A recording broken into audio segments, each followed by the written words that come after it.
Today we'll look at the Elite Drivo trainer. Elite's answer to the high-end trainers we know very well, which are the Tax Neo and the Wahoo Kicker. Now up there, alongside of this, there's three in the market. I now put the Drivo up there. So we're going to unbox the Drivo today, we're going to build it, and we'll do a first initial roll. Let's get into it. Thanks, me. As per the ramper, we'll also weigh the entire box, just so you know what you're holding around if you have to cart one of these anywhere.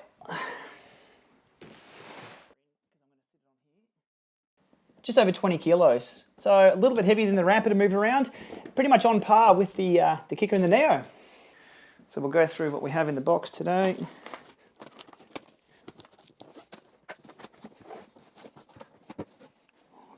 So we have some power cable, some manuals, some rings. Now there's no cassette in this box, just remember that for this model. So we'll line everything up and build it up over here. We know what's in this box from the other video. It's the power unit. Hey, we're getting familiar with this process. The unit itself.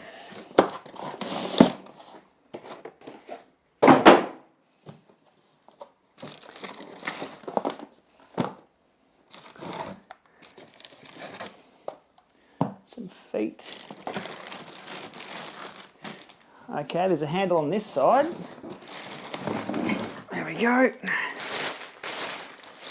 Now, first of all, it actually feels pretty sturdy. So that's a good sign. Let me get this off there.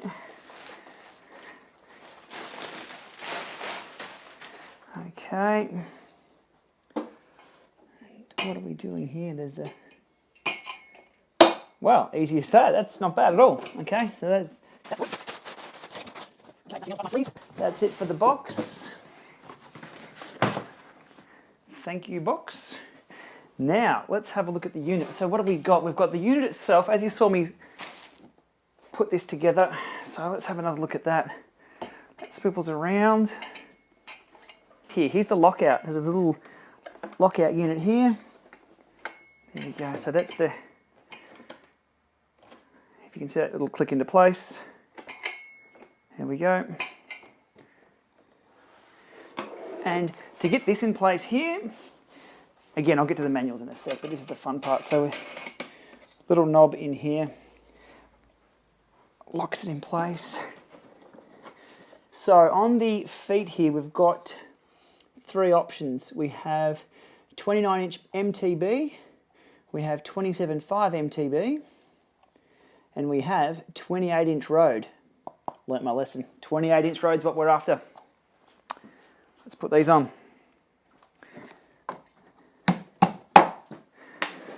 This is a really, really solid bit of kit. I like it so far. Okay. Okay, let's give this unit a quick once over so we know what we're dealing with. There were some early prototypes that didn't quite match flush through here. No, this is perfect. Looking good. Look, I don't mind the look of the unit. People have given it a bit of a bad rap, but that's fine. That's looking okay to me. And it's, yeah, it's solid. I've got no problem it's going to get bashed around when the bike's on there. Looks fine for me. Let's go through the boxes of what we have. Power cord.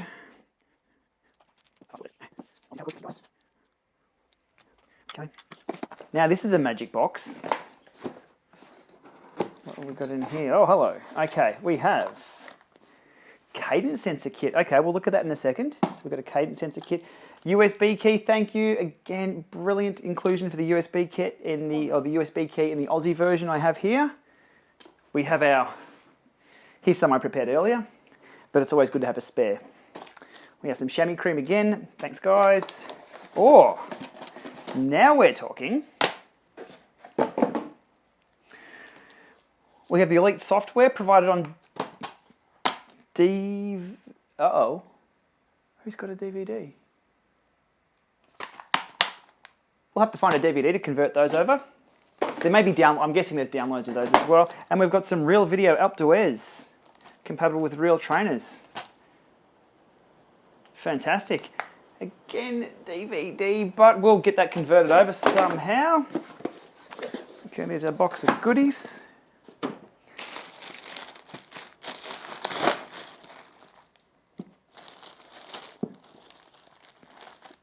Watch those, they float around. They're the cassette rings. They're floating around in there. We've got to be careful not to lose those. So manual-wise, oh, there's something else floating around as well. Okay, there's the rest of our kit there. One thing I've noticed we don't have a skewer included. With the ramper, there was a nice steel skewer included. I may have to go on the hunt for a steel skewer. Definitely a must for an indoor trainer. Always use a steel skewer. Really hard to bend, and you can clamp them in tight. There's 3 of those. Let's go to the manual for those. We'll refer to the manual. Cadence sensor. We'll have a look at what that's about. Now, if you have a look at the connection on the cadence sensor there, that will work with probably all of Elite's trainers that have that little plug there. So you've got the power plug here, and here's a cadence sensor plug that goes in there. Manual-wise, we've got a lifetime subscription to the My eTraining app. That's actually pretty good. We have some training test stuff. I'll put that over here. Another month of Zwift. Code on the back. I'll give that away on the channel, on the YouTube comments. We have some more details about the product range. Okay, on to the manual itself. So, the questions I have is, what do we use in regard to all of those?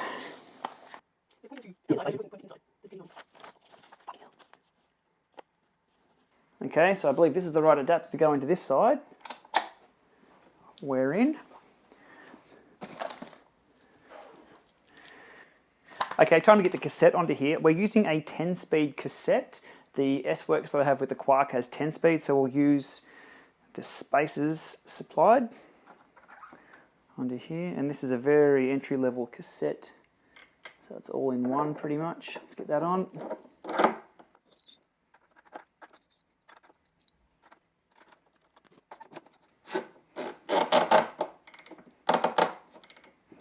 So onto our steel skewer. The lever on the outside, straight in, easy as that. So the initial build process was quite easy. Lifting it out of the box, putting the 2 outside feet on, locking that in place with a little red knob down here. It feels like a really solid unit, which is good. Just as another observation, it's actually quite skinny through here. The Neo, which we have over in the corner here, they've actually had to redesign the Neo to accommodate a lot of TT bikes. This looks pretty skinny through here, so I don't expect any issues with chainstay width.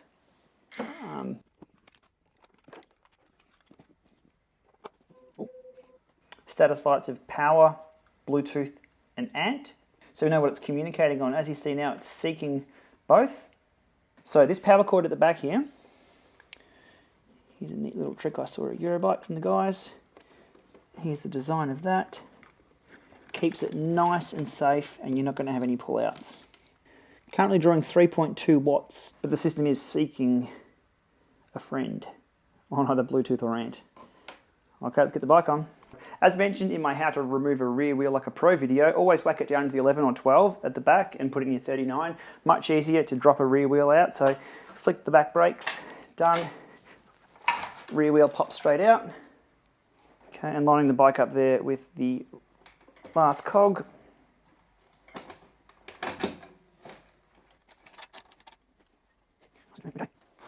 We'll turn it over to see if it's in the right gear. Wait for the crunch. There we go, there's the crunch.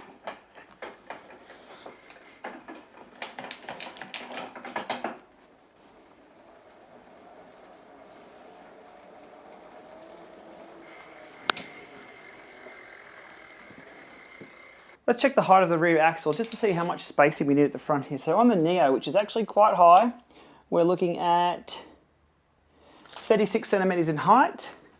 The kicker, while I reach over here, is 33 and a half. And the Drivo is 33 and a half. So you've got the same height as the kicker. In that case, We'll leave the front end where it is. I've got the front end up just a few centimetres there, just for comfort. Now let's talk about the power accuracy of the Drivo. This is one of the major selling points from Elite. They're claiming 1% accuracy. That's the published number. I've heard rumours it's even better than that. So, but if you're talking about 0.5 to 1%, you're talking very small anyway. The reason for that is there's no strain gauges here. There's no electrical power meter in here. It's optical, so it's not susceptible to heat and temperature changes.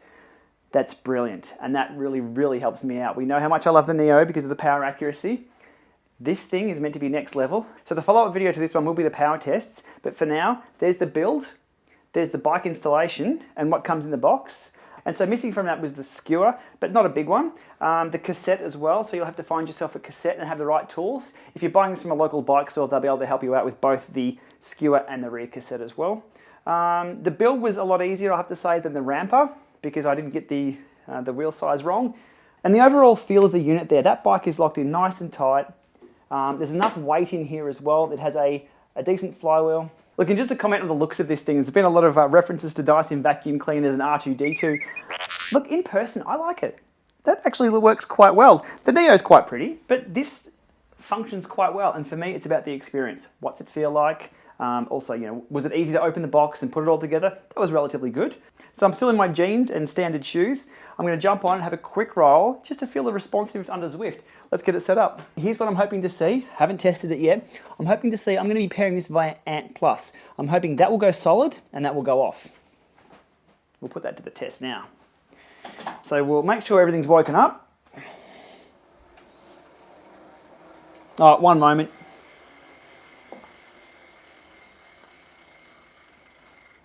Oh, and for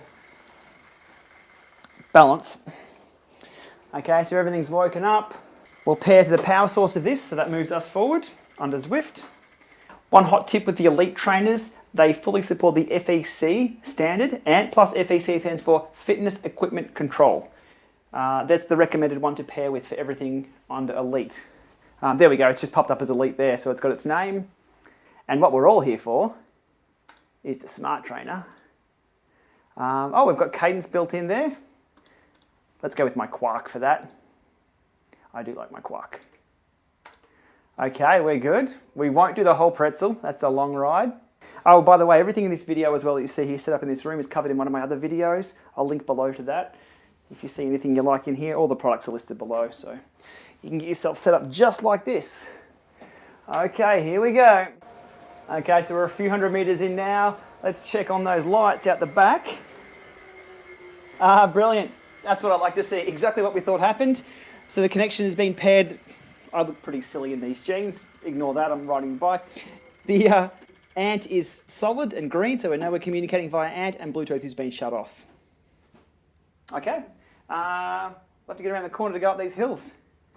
What I'm looking for is the S-bends. If you know Zwift, you know the S's and the dippers. That's going to really put this to the test to see how fast it goes. All right, let's get into it. I feel like I'm actually riding to the shop or something for a coffee on the on the Drivo. Those who follow the channel, remote control fan. So let's get up this hill now. Now I know I'm in normal shoes, but let's give this a bit of a crack, eh? Yeah, that's brilliant. Now a few trainers have trouble with this. This is a low RPM, high torque sprint effort. Yeah, okay, fantastic. Only the initial test for today. That held up really, really well. Noise-wise, a little quieter than the kicker, the original kicker.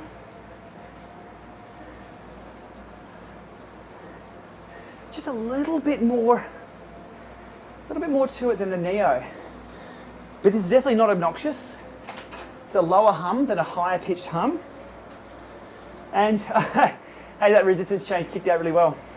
So while I'm on Zwift and I'm using the Elite trainer, we better put some Elite kit on. Here we go. Quick kit change there, thanks to Elite. Okay, so onto the dipper, I've spun around. And we've dropped down. A little bit of inertia kicking up, yep. Fantastic. How about we do the pretzel tomorrow on this, the full 72K pretzel? I think that'll be a tough one. If you've got any other tests you want me to do in video too, let me know. We'll do some sprints, the same as the ramper. Oh, there we go. Resistance change again. And the cassette's lined up perfectly as well, so there's no barrel adjusting required. Another thing for direct drive trainers is how much clearance does it have from the rear mechanical? Yeah, there's quite a bit of gap in there. So 11 speed, you'll have enough clearance. And chainstay clearance as well. Through here. There's a ton of chainstay clearance through here, so I suspect there's going to be no issues at all with the width. Okay, so that's a wrap for today. Thanks for watching this. We've got the unit out of the box. We've got it on the bike in no time at all. Pretty happy with the unit. The initial ride was quite good. It didn't let go in the bottom of the pedal stroke on that sprint, so brilliant. And, hey, your pants. Okay. Part 2 will be coming up, so again, questions below for how you want me to test this unit under part 2. We'll be doing sprints and the full pretzel. That's going to require a few coffees, so if you think I'm talking quick now, wait for the next time. Thanks for watching.